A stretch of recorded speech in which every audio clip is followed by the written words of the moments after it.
So today I thought I'd talk about my first impressions of the new ordinary salicylic acid serum, which they've been working on for quite some time. They pulled the last one off the market. Gosh, was it a year ago?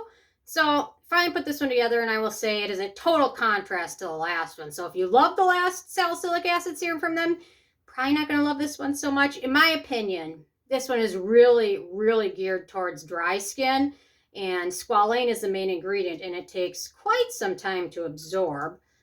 So I've had a chance to play with it. I ordered it from Decium's site right when it came available. So if you'll see, there you go. So I smoothed it over my skin, and it takes a long time to fully absorb, which for me and my dry skin, I don't mind it. But interesting that they went with this formula, which has squalane as its base. And a lot of the ingredients on here are at least mildly acnegenic, if not extremely acnegenic for certain people. So interesting that they went with this formula after having this much time to work on it. And I have a feeling that people with very oily skin or very acne prone skin probably aren't going to love it. So far, I've enjoyed it. I've been testing it for a few days now. Certainly not enough to come to a complete conclusion, but it takes like several hours to absorb. And I have been using it in my evening routine now, which for me and my dry skin, especially in wintertime, I don't mind it at all. But I have a feeling that oilier skin types probably aren't going to love the texture. It has a similar texture to some of their other products, such as their ascorbic acid and arbutin serum. It's very similar, in my opinion, to the texture and absorbability of that one. It is pretty darn affordable, so for a lot of people, it might be worth just trying it, because I think it's like $7 or something. But again, just be very cautious, especially if you have very reactive acne-prone skin. Otherwise, there's no fragrance in it, which is wonderful. It has really no noticeable scent to it.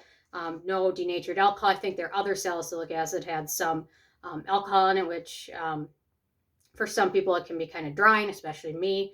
But otherwise, it's got a minimal ingredient list: squalane, Capric, Triglyceride, Pentylene, Glycol, then the salicylic acid. Then we've got Oleic, Linoleic, and Linoleic acids, polyglycerides, sorry.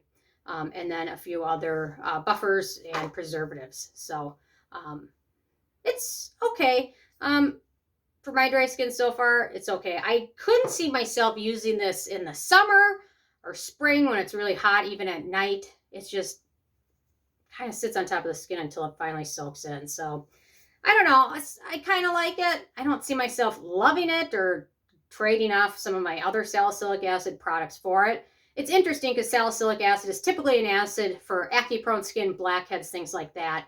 So there's not a lot of super dry skin friendly salicylic acid products that are geared towards dry skin. And this one, in my opinion, seems like it is. So that might be a niche market there, but probably not the global market that they're looking for, having everyone love this one. So it's interesting. So I don't know.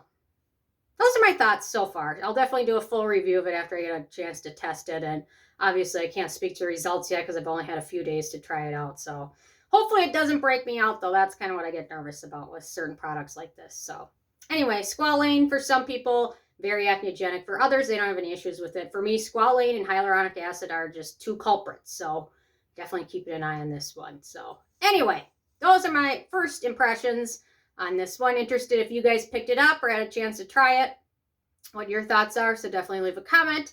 Love hearing from you guys, and stay tuned for more tomorrow. Thank you so much. Bye, guys.